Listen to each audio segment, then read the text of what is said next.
রব্বুল আলামিন বলেন ইউহিব্বুকুমুল্লাহ, যখন আমি দেখব যে তোমার জীবনে রাসূলুল্লাহর অনুসরণ আরম্ভ হয়েছে, তখন আমি আল্লাহ নিজেই তোমাকে ভালোবাসা আরম্ভ করব। ঝিনাইদহবাসী, আমার প্রশ্ন হচ্ছে, এই অনুসরণ যে করা লাগবে রাসূলকে, এই নির্দেশ কার? আরো জোরে। এখন এই নির্দেশ মানতে হবে কি আংশিক না পূর্ণাঙ্গ? আপনার নিজের কাছে প্রশ্ন করে বলেন, আপনি রাসূলুল্লাহর অনুসরণ করছেন, আমিও জানি, এটা কি আংশিক না পূর্ণাঙ্গ? না না, পূর্ণাঙ্গ কে বলল? আপনি বলেন তো, পূর্ণাঙ্গ অনুসরণ কোন জায়গায় আছে এই দেশে? বিশ্ব নবীর অনুসরণ করতে গেলে আপনাকে আংশিক করার কথা কোরআনে কোনো জায়গায় বলা হয়নি। যেখানেই পাবেন আতিউল্লাহ ওয়া আতিউর রাসূল। কোরআনে আমি 3টা আয়াত পেয়েছি, একটার সাথে আরেকটা রিলেটেড। যেখানে আল্লাহ তার ইতাআতের কথা দিয়েছেন, রাসূলুল্লাহর নাম দিয়েছেন।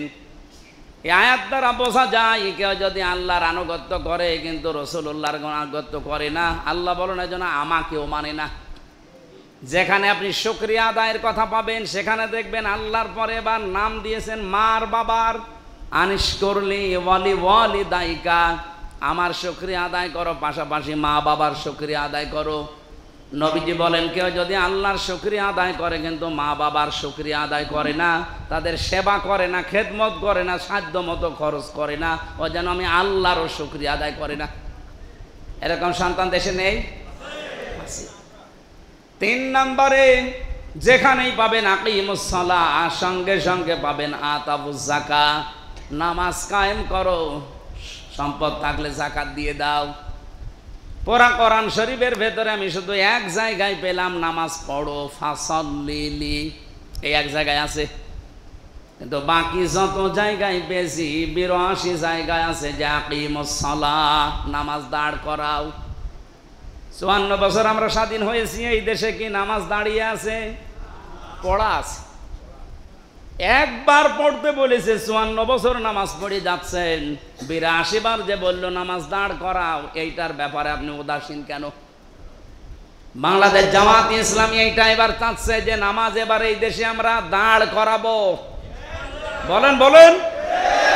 আল্লাহর নির্দেশ এবার 82 বার বলেছেন আল্লাহ, এটা পালন করা যাবে না? যেই দল এটা পারবে আপনি সেখানে সাপোর্ট দেবেন। নামাজ কায়েমের আন্দোলন আপনি করতে চান না, যারা করে তাদের পেছনেও থাকেন না। আপনি নামাজ পড়লে যাকাত দেন, নামাজ পড়েন না, আপনার নামাজ হবে না। যাকাত দেওয়া লাগবে, নামাজ পড়া লাগবে, দুইটা একটার সাথে আরেকটা রিলেটেড করা আছে। রাসূলুল্লাহর অনুসরণটা এত দামি, এটা নফল না, সুন্নত না, এটা হচ্ছে ফরজ। নামাজ রোজার মতো রাসূলুল্লাহর অনুসরণ কি? আমার আবার প্রশ্ন, রাসূলুল্লাহর এই অনুসরণ করবেন আপনি কি আংশিক না পূর্ণাঙ্গ? সিরাতের এই মাসে, রবিউল আউয়াল মাসে আমাদের অনুসরণ যেন এখন থেকে আর আংশিক না থাকে। শুধু দাড়ি দিয়ে, টুপি দিয়ে, জুব্বা দিয়ে শেষ না। আমার রান্নাঘর যে রাসূলের নিয়মে চলবে, সংসদ ওই রাসূলের নিয়মে চলবে। এই পূর্ণাঙ্গ অনুসরণের দাওয়াত আমরা দেই, তখনই কিছু মানুষ যারা মানে না তাদের গায়ে লাগে যে ইসলাম রাখবে দাড়িতে, টুপিতে, জুব্বায়, আপনি সব জায়গায় নিয়ে আসেন মানে, তাহলে ফাত্তাবিউনি এই শব্দ কেটে বাদ দিয়ে দেন। আল্লাহ বলেন না যে রাসূলকে আপনি আংশিক অনুসরণ করেন, আপনাকে আমি ভালোবাসবো না। সুতরাং বাংলাদেশে যেই পীর, যে আলেম, যেই মুসলমান, যেই বুজুর্গ দাবি করেন কিন্তু রাসূলুল্লাহর আংশিক অনুসরণ করেন, পূর্ণাঙ্গ আপনি মানেন না, আল্লাহ আপনাকে এখনো ভালোবাসা আরম্ভই করেনি। আল্লাহ যদি ভালোবাসা আরম্ভ না করে, আপনাকে আল্লাহ মাফ করবে? না না, ভালো না বাসলে আল্লাহ মাফ করবে না। মাফ না করলে জান্নাতে দেবে? এর পরের শব্দগুলো আরো কঠিন কঠিন। এমন একজন মানুষের জীবনী থেকে কথা শোনার জন্য এসেছি, 63 বছরের জীবনে একটা মিথ্যা কথা বলেন নাই। যারা সুবহানাল্লাহ বলেন নাই, আপনি কি বুঝতে পারলেন যে কি বললাম? কত আশ্চর্যবোধক কথা এটা, যে 63 বছরের জীবনে একটা মিথ্যা কথা তার নেই। আমাদের আছে তো, এজন্য সুবহানাল্লাহ বের হয় না। কি আশ্চর্য মানুষ বলেন তো। আমরা তো 63 দিন না, 63 ঘন্টাও মিথ্যা কথা ছাড়া থাকতে পারি না। আর তারপর আজ জীবনের ভেতরে একটা মিথ্যা কথা ছিল না। জোরে বলেন সুবহানাল্লাহ। আল্লাহ রাব্বুল আলামিন তার চরিত্রের মাধুর্যতা বর্ণনা করতে গিয়ে এমন একটা শব্দ তিনি দিয়েছেন, ওয়া ইন্নাকা লাআলা খুলুকিন আযীম। হে নবী, আপনি মহান চরিত্রের উপরে প্রতিষ্ঠিত। এই আযীম শব্দ পৃথিবীর কোন নবীর নামের আগে আল্লাহ দেয়নি। আমি ইসমাইল নবীর জীবনী পড়েছিলাম, সেখানে তিনি গোলামিন হালিম দিয়েছেন, আমার সহনশীল বান্দা, ধৈর্যশীল বান্দা। হযরতে ইসহাক নবীর জীবনী পড়েছিলাম, সেখানে আল্লাহ দিয়েছিলেন গোলামিন আলিম, আমার জ্ঞানী বান্দা। আর মুহাম্মাদুর রাসূলুল্লাহকে আল্লাহ জানিয়েছেন খুলুকিন আযীম, আমার মহান চরিত্রের বান্দা। এত বড় চরিত্র আপনাকে আমি দিয়েছি, কিয়ামত পর্যন্ত মানুষ শুধু অনুসরণ করে যাবে, এর কোল কিনারা পাবে না। অথচ সেই বিশাল আকাশ আর কি, সমুদ্র কি, তার চাইতেও বিশাল চরিত্রের অধিকারী একজন মানুষ আমাদের সামনে। তার আদর্শ থাকার পরে আমরা এদিক ওদিকে ছোটাছুটি করি। আমরা আহ্বান জানাবো, আসেন সব কিছু থেকে মুখ ফিরিয়ে মুহাম্মাদুর রাসূলুল্লাহর আদর্শকে আমরা গ্রহণ করি। বলেন আমিন। তাকে গ্রহণ করতে হলে কিভাবে আপনি গ্রহণ করবেন, সেই কথাটাই আজকের তেলাওয়াতকৃত আয়াত সূরা আলে ইমরান 31 নম্বর আয়াতে আছে। রব্বুল আলামিন বলেন, কুল ইন কুনতুম তুহিব্বুনাল্লাহ। নবী, আপনি বলেন, যদি তোমরা আল্লাহকে ভালোবাসি এই দাবি করো। আমার প্রশ্ন, এ দাবি আমাদের আছে না? দল মত নির্বিশেষে আমাদের এই দাবি আছে যে হে রাসূল, আমরা আপনাকে ভালোবাসি, বা হে আল্লাহ, আমি আপনাকে ভালোবাসি। এটা শুধু মুসলমানেরাই বলে না, বিশ্বাসীরা বলে না। পৃথিবীতে যত মানুষ আছে, খালি নাস্তিক বাদ দিয়ে সবাই কিন্তু তার দেবতাকে, ভগবানকে, গডকে ভালোবাসে। কি ভালোবাসে না? হ্যাঁ, অসারতার কারণে হয়তো বুঝতে পারে না, কিন্তু ভালোবাসে। নবীজির কাছে এক বেদুইন এসেছিলেন। নবীজি লক্ষ্য করে দেখলেন তার হাতে একটা মূর্তি, কিন্তু নাক ভাঙা।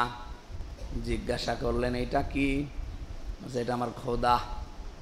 এত বেশি ভালোবাসি তাকে, সব সময় সঙ্গে রাখি, না জানি কখন কোন বিপদে পড়ি।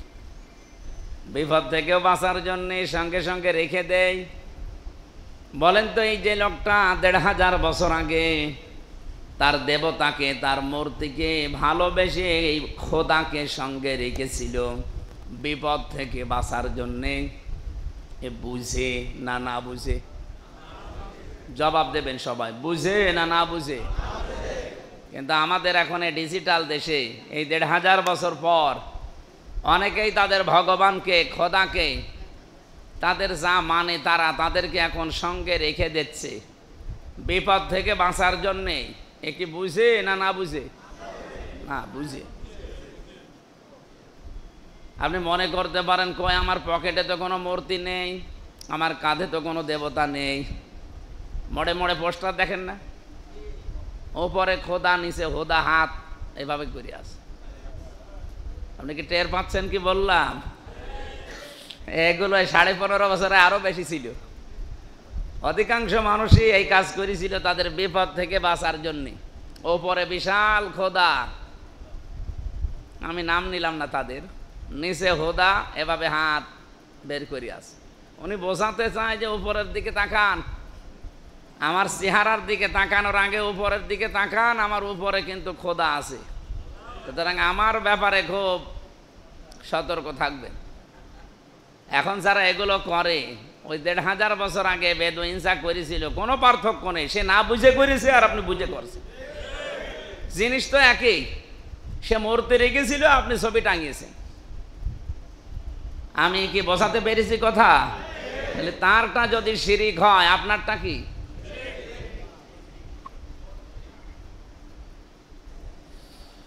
আল্লাহর নবী বললেন, ঠিক আছে, তোমার এই মূর্তির নাক ভাঙা কেন? খোদার নাক। হুজুরকে আমি সব সময় যেহেতু সঙ্গে রাখি, প্রাকৃতিক প্রয়োজন দেখা দিয়েছে, ওরে আমি তো আর সঙ্গে নিয়ে যেতে পারি না। কিন্তু আমাদের এমন খোদা আমরা বানিয়ে দিয়েছিলাম, এ খোদা পায়খানাও যায়। পকেটে পকেটে ছিল না আমাদের?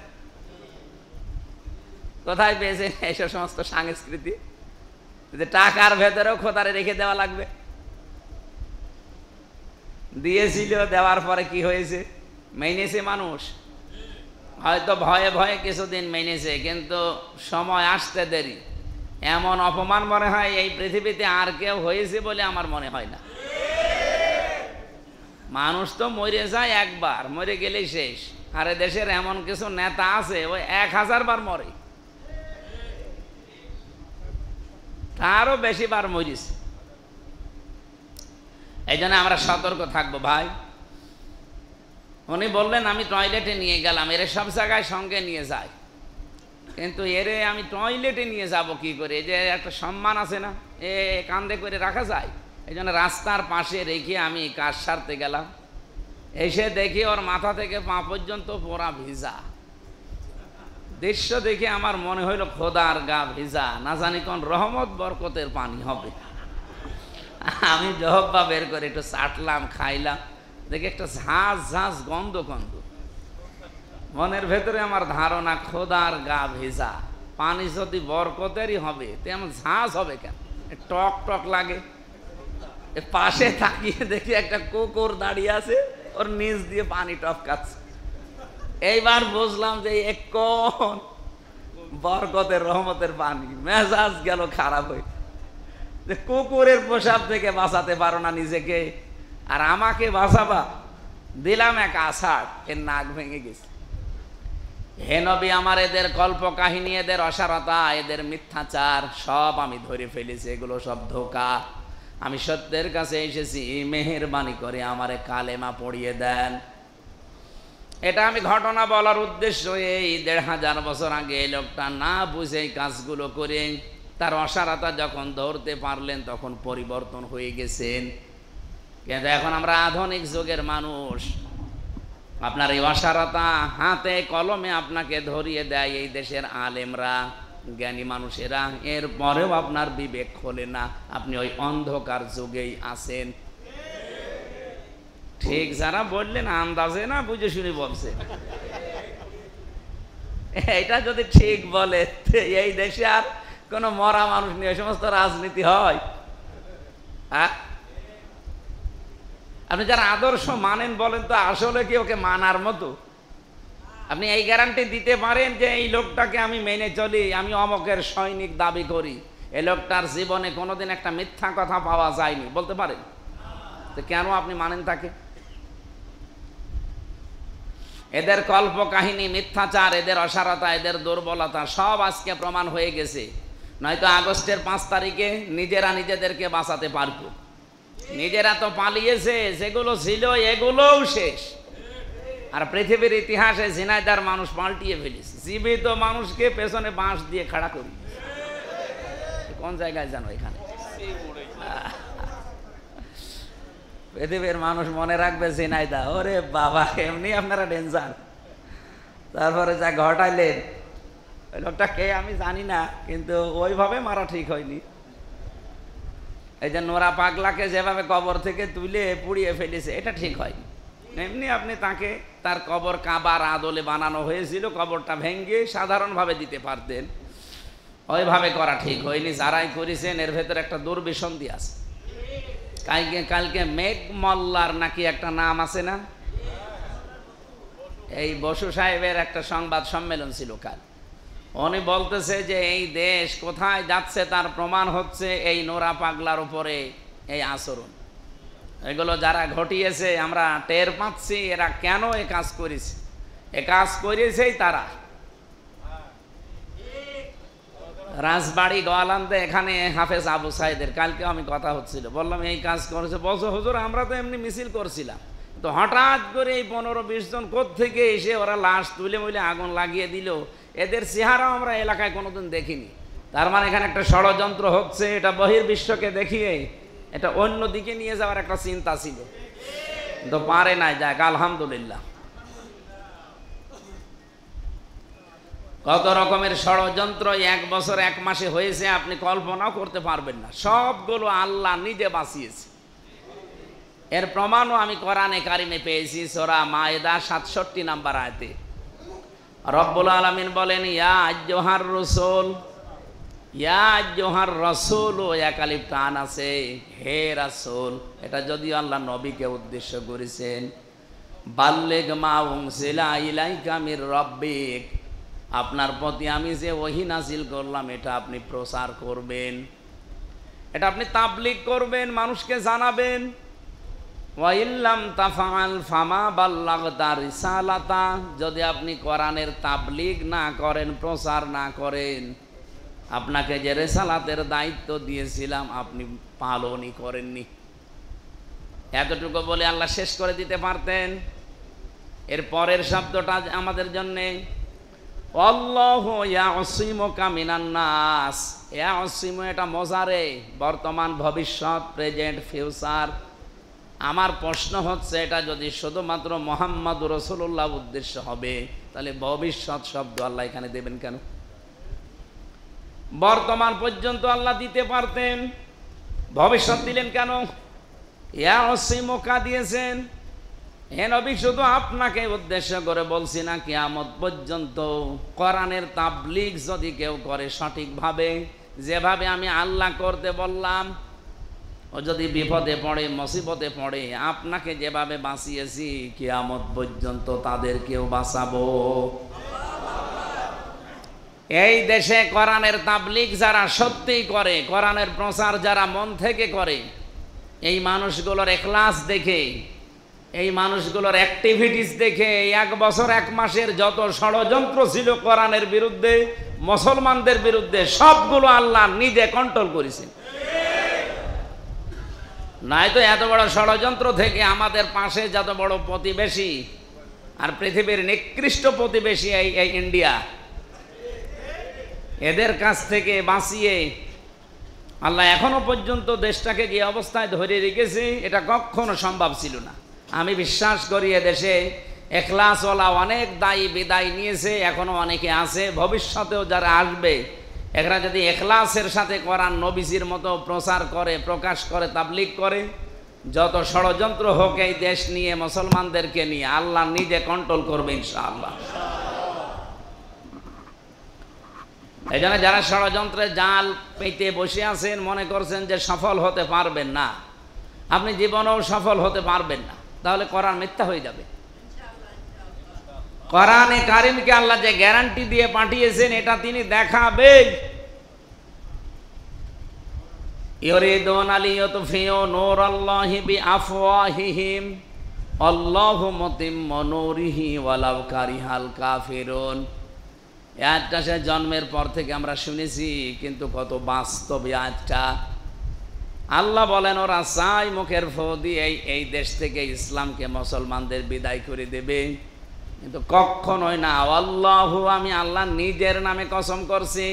এখানে ওয়াটা আল্লাহ না দিলেও পারতেন, ওয়া যদি না দিতেন আমি নিজেও, আলেম যারা আছে তারা আমরা অর্থ করতে পারতাম। আল্লাহ নিজের নামে কসম দিচ্ছেন কেন? আল্লাহু মুতিম্মু নূরিহি, অবশ্যই আল্লাহ পাক তার নূর যেটা পাঠিয়েছেন সেটা তিনি টিকিয়ে রাখবেই, তিনি সেটা জ্বালাবে দুনিয়ার ময়দানে। ওয়ালাউ কারিহাল কাফিরুন, যদিও কাফেরদের এটা অপছন্দ হয়। এই জন্য আমার প্রশ্ন হচ্ছে, যারা ষড়যন্ত্রে মেতে আছেন, আপনাদের থামা উচিত। আপনি পারবেন না। 11 জনকে কেন, 11,000 কেন, 11 লক্ষ কেন, 11 কোটি মানুষও যদি এই দেশ থেকে বিদায় নিয়ে চলে যায়, এই দেশে ইসলাম এবং মুসলমানদের কখনো বিদায় করা সম্ভব না। এটা রেকর্ড হচ্ছে তো, সারা দুনিয়া চলছে, এখন লাইভ চলছে না? ঝিনাইদহবাসী, বিবেকের কাছে আপনার প্রশ্ন আমার, নবীজি এখানে জানিয়েছেন ফাত্তাবিউস সিরাতাল আযম, ইবনে মাসউদ থেকে বর্ণিত, ইবনে মাজাহ শরীফের হাদিস। শব্দগুলো এক একটা পাহাড়ের চাইতেও ভারী। ফাত্তাবিউ, তোমরা অনুসরণ করো, সিরাতাল আযম, এ পৃথিবীতে ইসলামকে প্রতিষ্ঠার ব্যাপারে যারা অগ্রগামী, তোমরা যখন দেখবে যে এই দল যত বেশি ইসলাম প্রতিষ্ঠায় অগ্রগামী তাদেরকে সাপোর্ট করবা, ইত্তেবা করবা, অনুসরণ করবা, তাদের পেছনে থাকবা। এই হাদিস আমি এখন বানালাম। বলেন বলেন, এটা কি ১৫০০ বছর আগে ছিল?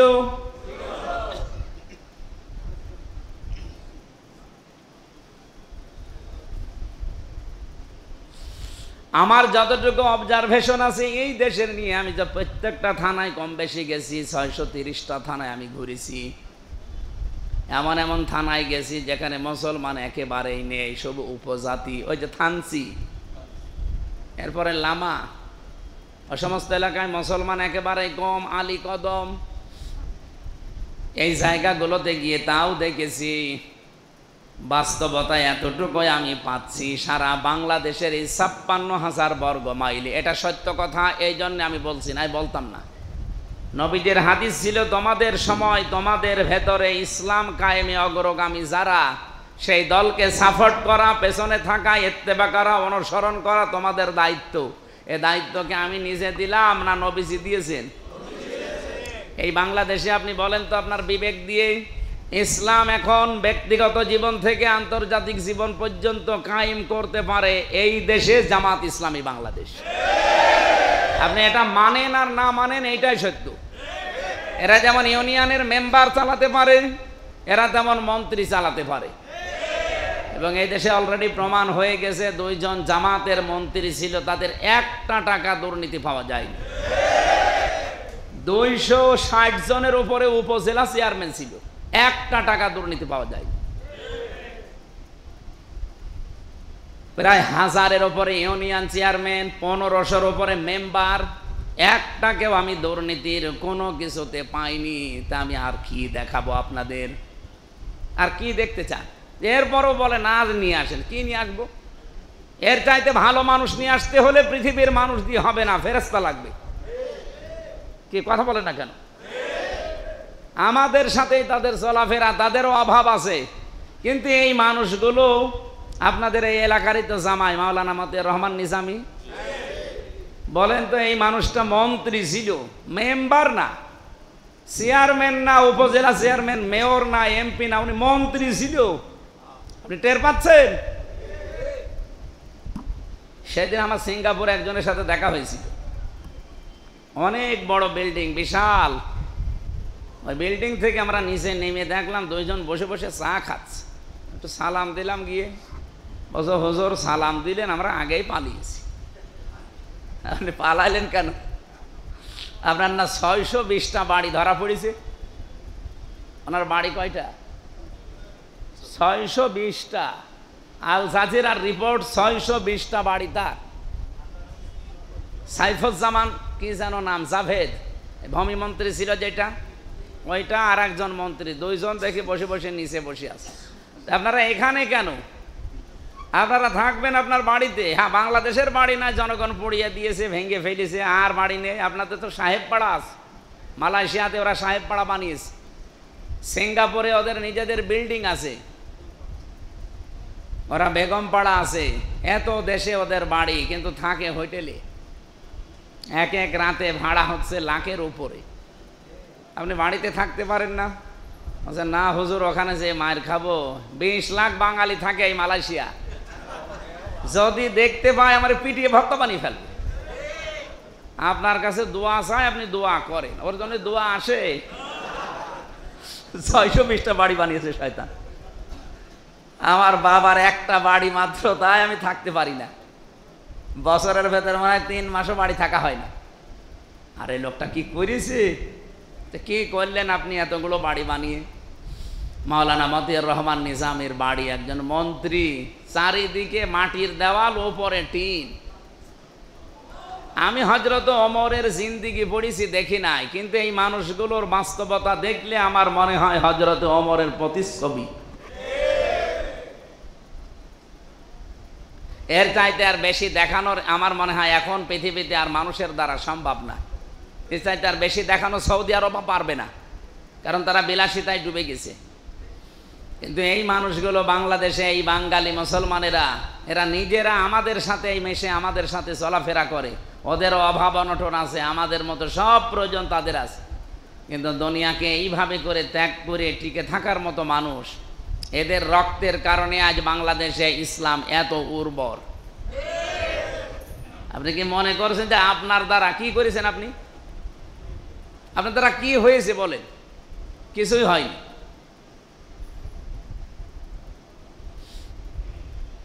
শিক্ষা ব্যবস্থার দিকে তাকান।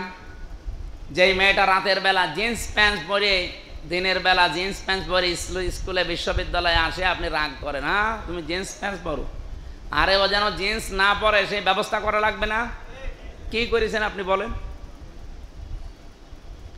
কম দায়িত্ব পালন করেছেন আপনার জীবনে, আপনি এই জিন্স যেন না পরে সেই বিষয়ে আপনার নিজের কাছে প্রশ্ন আমার, বলেন কি করেছেন? ক্লাস 5 থেকে ক্লাস 8 থেকে বৃত্তি পরীক্ষা দিত আগে, 100 মার্কের কোরআন হাদিস ছিল, সেটা অলরেডি এই গত যে 2 জন মন্ত্রী ছিল, নওফেল আর এই দীপমণি, 2 জনে এইটা এসে তুলে দিয়েছে। ছেলেমেয়েরা অন্তত পরীক্ষার ছলে হলেও তো চাপে পড়ে কিছু পড়ে, সেইটাও বাদ দিয়ে দিয়েছে। এখন যিনি দায়িত্বে আছে উনি কিন্তু 2 জন নবীর নাম নিয়ে বসে আছে, ডক্টর মোহাম্মদ ইউনুস। কয় নবীর নাম? মোহাম্মদ একটা, ইউনুস একটা। আপনি কি করছেন আমরা তো টের পাচ্ছি না। আপনি গানের শিক্ষক নিয়োগ দিলেন, শারীরিক শিক্ষা দেওয়া লাগবে এই শিক্ষক আপনি নিয়োগ দিলেন, তো কেন 1 থেকে 5 পর্যন্ত প্রাইমারিতে একজন আলেমকে নিয়োগ দেওয়া যায় না কোরআন শিক্ষা দেওয়ার জন্য? এই দাবি আমরা আপনার কাছে করছি। ফেব্রুয়ারির 12 তারিখে আপনি চেয়েছেন যে নির্বাচন দিয়ে চলে যাবেন, আপনি যান, কিন্তু এমন একটা কাজ এই দেশের জন্য করেন এ জাতি যেন আপনাকে মনে রাখে, কারণ এখানে 92% মুসলমান। আপনি চলে গেলে কিন্তু মানুষ ভুলে যাবে। এই কাজটা করে যান, অন্তত আপনি অমর হয়ে থাকবেন। পাশের এই যে পশ্চিমবঙ্গে, এখানে মমতা ব্যানার্জি একজন হিন্দু মানুষ। এই হিন্দু মহিলা এই এলাকাতে যত মসজিদ আছে পশ্চিমবঙ্গে, খতিব, ইমাম, মুয়াজ্জিন আর খাদেম 4 জনের বেতন রাষ্ট্রের কোষাগার থেকে দেয়। আর আমরা 92% মুসলমানের যত শিক্ষা প্রতিষ্ঠান আছে, যত সরকারি অফিস আছে, আদালত আছে, মসজিদ আছে, পিয়নের বেতন 30,000 টাকা, আর মসজিদের খতিবের বেতন, ইমামের বেতন 6,000 টাকা। এটা একটা বৈষম্য না? এই যে ডক্টর হাবিব, ওনার কলেজে মসজিদ আছে না? মসজিদের বেতন কি ওনাদের পিয়নের মতো? আপনি হিসাব করে দেখেন যে মসজিদের ইমামের বেতন সরকারিভাবে ওনাদের যেভাবে দেয় ওইভাবে আসে না। ওনার বেতন যদি 42,000 হয়, পিয়ানের বেতন হবে 22,000, মসজিদের খতিবের বেতন হবে 4,000। কেন? একই প্রতিষ্ঠানে সবাই মিলে চাকরি করছে, আর মুসলমানের দেশ, এই বৈষম্য থাকতে দেওয়া যায়? ইসলাম আসলে এটা থাকবে না। আলেমরা যারা এটা শুনতে পাচ্ছেন, এখনো পর্যন্ত অনেক আলেম ইসলামের জন্য অ্যাক্টিভ না, সেই মানধাত আমলে আছে, বলো হুজুর আসি, গোপনে আছে। তারা এই মনে করে বিশ্বাস করে বসে আছে যে যদি ইসলাম না যায় তাহলে আমার ইমামতি থাকবে। তো আপনি আছেন আপনার ইমামতি নিয়ে। অনেকে মনে করছে আমি একটা মাদ্রাসা চাকরি করে উল্টাপাল্টা করে যাই হোক খাই, যদি ইসলামের পক্ষে কিছু করি এখন অ্যাক্টিভ ভাবে, আর ইসলাম যদি না আসে তখন আমার এই চাকরি থাকবে। তো আপনার ইমানই তো নেই। আপনি যে ইমামতি করছেন আপনার ইমান আছে? আপনার তো সব ভরসা এই মসজিদের ইমামতির উপরে। কথা বলেন না কেন? আর আপনি কেন এই ভয় পান বলেন তো? কোন ছেলে যদি এলাকার মানুষকে বলে বেড়ায় যে আমার বাবা তো মারা গেল, আমার বাবার জমি আমি পাই কি না পাই, পাই কি না পাই, লোকজন ওকে ধরে বলবে এই তোর বাবার জমি তুই পাবি না, এলাকার লোক পাবে? তুই পাগল না মাথা খারাপ? বলেন তো ছেলেটা কি? দুইটা। তা আপনি 92% দেশ মুসলমানের দেশে বাস করছেন, ইসলামের একটা গণজোয়ার অলরেডি আরম্ভ হয়ে গেছে। 100 ভাগের 77 মানুষ এখন ডাইরেক্ট ইনডাইরেক্ট মিলে ইসলামের পক্ষে।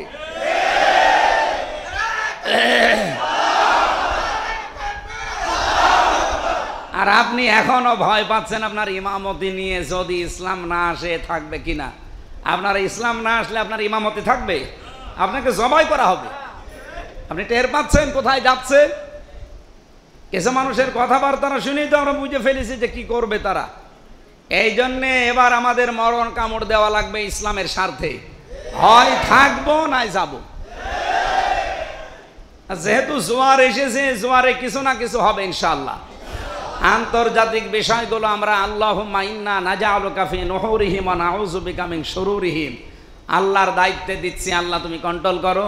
আর দেশের মানুষের অবস্থা একটু পরিবর্তন করে ইসলামের দিকে ধাবিত করে দাও। অন্তত 56,000 বর্গ মাইলে এবার যেন দেখতে পায় যে কোরআন দিয়ে এই দেশ চলছে। আপনি কি হবে আপনি জানেন? 5 বছর লাগবে না, মাত্র 1-2 বছর যেতে দেন। আলী আজম মোহাম্মদ আবু বকর সিদ্দিক এই মানুষের মতো মাত্র 151 জন যদি এবার সংসদে কোরআন বুকে নিয়ে যেতে পারে, সংসদের প্রথম অধিবেশনেই 4টা বিল ওনারা আনবে।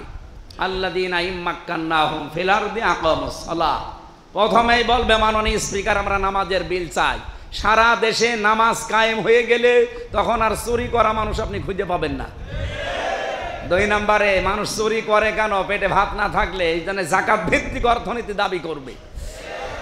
এগুলোর সম্পদ শুধু ধনী মানুষের কাছে থাকবে না, সব পৌঁছিয়ে যাবে এককালীন দানের মাধ্যমে, যাকাতের মাধ্যমে, সাদকার মাধ্যমে। কারণ কোন জায়গায় কোন রোগ হলে কি ঔষধ দেওয়া লাগে এটা সবচাইতে ভালো জানে ইসলাম। বলেন বলেন, সেইটা 54 বছর আমরা দেখি নাই। এই জন্য আমরা ডাকাতি বন্ধ করতে পারি নাই, চাঁদাবাজি বন্ধ করতে পারি নাই। সেদিন এক নেতা বক্তব্য দিচ্ছিল, যদি এবার আমরা আসতে পারি আর তোমাদের চাঁদাবাজি করা লাগবে না। তার মানে ওনারা করে। একটা কথা হলো,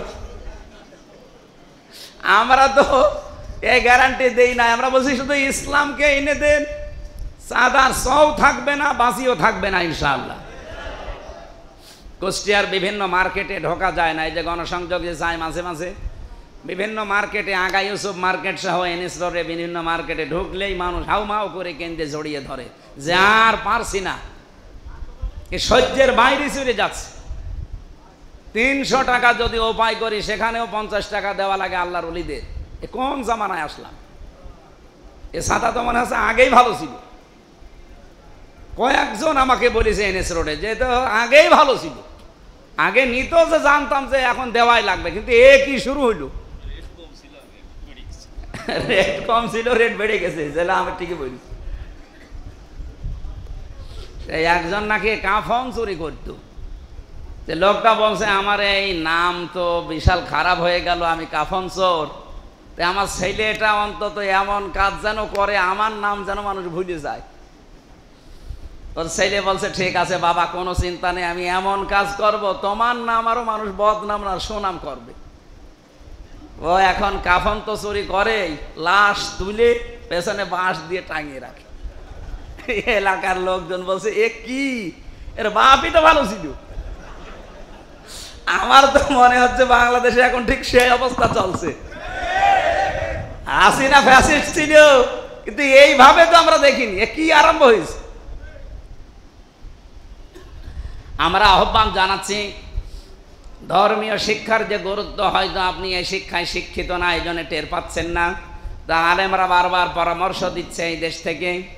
আমার একেবারে সর্বশেষ এবং সর্বপ্রথম এই কথাই থাকবে, আমাদের সবার দাবি আমরা 1 থেকে 5 পর্যন্ত একটা ধর্মীয় মাওলানা শিক্ষক চাই। এই দাবি আছে কার কার? দেখে লিল্লাহি তাকবীর। দেখেন তো হাত তোলেনি কে? না, সেক্রেটারি তোলা লাগবে না। ঠিক আছে, রেকর্ড হচ্ছে তো, দেখা যাচ্ছে বলবে সেক্রেটারি হাত তোলেনি। আলহামদুলিল্লাহ। আমরা এটা চাই না বলেন তো? সবাই তো আর মাদ্রাসায় পড়ে না, স্কুলে 5 পর্যন্ত পড়ে অন্তত যেন হাফ আলেম হয়ে যায়।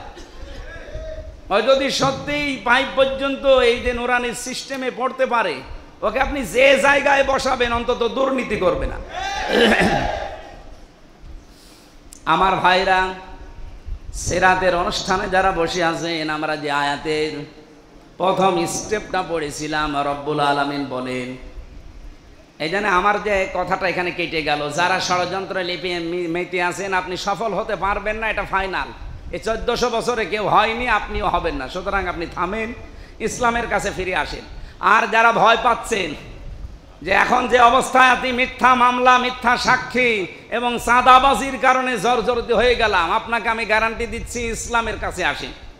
আপনি ইসলামের হাতে এবার একটু তুলে দেন, আপনাকে এই পৃথিবীতে বসবাস করার একটা যোগ্য জায়গা দেওয়া হবে ইনশাআল্লাহ। আপনি নিরাপদে বাস করতে পারবেন। যেহেতু সবাই আমরা চাই আল্লাহ তোমাকে ভালোবাসি, আল্লাহ তাআলা বলেন, হে নবী যারা এই দাবি করে সে যেই হোক আপনি তাকে বলেন ফাত্তাবিউনি, তারা যেন আপনার অনুসরণ করে।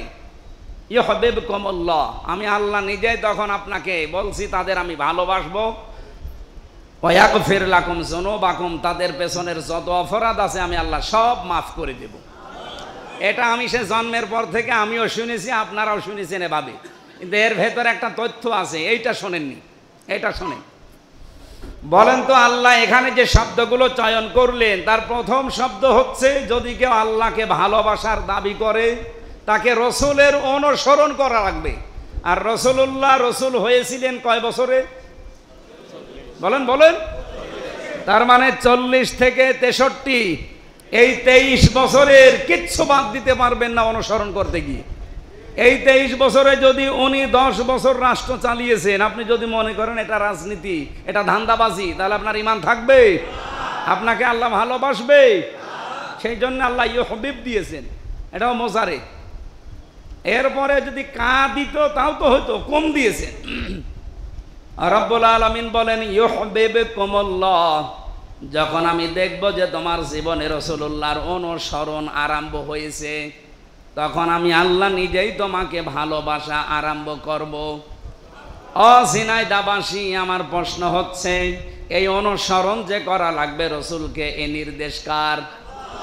আরো জোরে। এখন এই নির্দেশ মানতে হবে কি আংশিক না পূর্ণাঙ্গ? আপনার নিজের কাছে প্রশ্ন করে বলেন, আপনি রাসূলুল্লাহর অনুসরণ করছেন, আমিও জানি, এটা কি আংশিক না পূর্ণাঙ্গ? না না, পূর্ণাঙ্গ কে বলল? আপনি বলেন তো পূর্ণাঙ্গ অনুসরণ কোন জায়গায় আছে এই দেশে? বিশ্ব নবীর অনুসরণ করতে গেলে আপনাকে আংশিক করার কথা কোরআনে কোনো জায়গায় বলা হয়নি।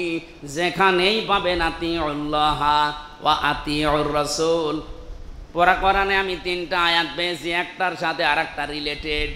যেখানে আল্লাহ তার ইতাআতের কথা দিয়েছেন, রাসূলুল্লাহর নাম দিয়েছেন। এই আয়াত দ্বারা বোঝা যায় কেউ যদি আল্লাহর আনুগত্য করে কিন্তু রাসূলুল্লাহর আনুগত্য করে না, আল্লাহ বলেন এজন্য আমাকেও মানে না। যেখানে আপনি শুকরিয়া আদায়ের কথা পাবেন সেখানে দেখবেন আল্লাহর পরে এবার নাম দিয়েছেন মার বাবার, আনিশকুরলি ওয়ালি ওয়ালিদাইকা, আমার শুকরিয়া আদায় করো, পাশাপাশি মা বাবার শুকরিয়া আদায় করো। নবীজি বলেন কেউ যদি আল্লাহর শুকরিয়া আদায় করে কিন্তু মা বাবার শুকরিয়া আদায় করে না, তাদের সেবা করে না, খেদমত করে না, সাধ্য মতো খরচ করে না, ও যেন আমি আল্লাহরও শুকরিয়া আদায় করে না। এরকম সন্তান দেশে নেই? 3 নম্বরে যেখানেই পাবেন আকিমুস সালাহ, সঙ্গে সঙ্গে পাবেন আতাবুজ যাকাত, নামাজ কায়েম করো, সম্পদ থাকলে যাকাত দিয়ে দাও।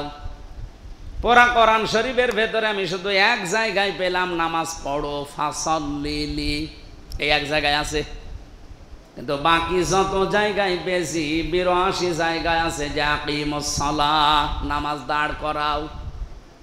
54 বছর আমরা স্বাধীন হয়েছি, এই দেশে কি নামাজ দাঁড়িয়ে আছে? পড়া আছে। একবার পড়তে বলেছে, 54 বছর নামাজ পড়ে যাচ্ছেন, 82 বার যে বললো নামাজ দাঁড় করাও, এইটার ব্যাপারে আপনি উদাসীন কেন?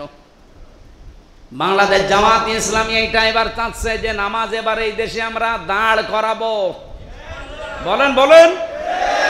আল্লাহর নির্দেশ এবার 82 বার বলেছেন আল্লাহ, এটা পালন করা যাবে না? যেই দল এটা পারবে আপনি সেখানে সাপোর্ট দেবেন।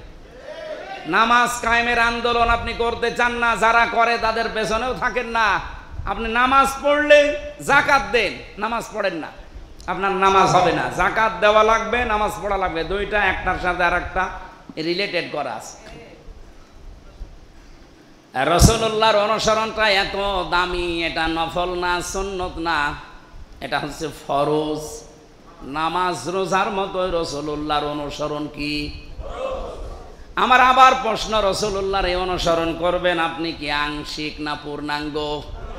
সিরাতের এই মাসে, রবিউল আউয়াল মাসে আমাদের অনুসরণ যেন এখন থেকে আর আংশিক না থাকে, শুধু দাড়ি দিয়ে, টুপি দিয়ে, জুব্বা দিয়ে শেষ না। আমার রান্নাঘর যে রসুলের নিয়মে চলবে, সংসদ ওই রসুলের নিয়মে চলবে। এই পূর্ণাঙ্গ অনুসরণের দাওয়াত আমরা দেই। তখনই কিছু মানুষ যারা মানে না তাদের গায়ে লাগে যে ইসলাম রাখবে দাড়িতে, টুপিতে, জুব্বায়, আপনি সব জায়গায় নিয়ে আসেন মানে, তাহলে ফাত্তাবিউনি এই শব্দ কেটে বাদ দিয়ে দেন। আল্লাহ বলেন না যে রসুলকে আপনি আংশিক অনুসরণ করেন আপনাকে আমি ভালোবাসবো না। সুতরাং বাংলাদেশে যেই পীর, যে আলেম, যেই মুসলমান, যেই বুজুর্গ দাবি করেন কিন্তু রাসূলুল্লাহর আংশিক অনুসরণ করেন, পূর্ণাঙ্গ আপনি মানেন না, আল্লাহ আপনাকে এখনো ভালোবাসা আরম্ভই করেনি। আল্লাহ যদি ভালোবাসা আরম্ভ না করে আপনাকে আল্লাহ মাফ করবে না? না, ভালো না বাসলে আল্লাহ মাফ করবে না। মাফ না করলে জান্নাতে দেবে।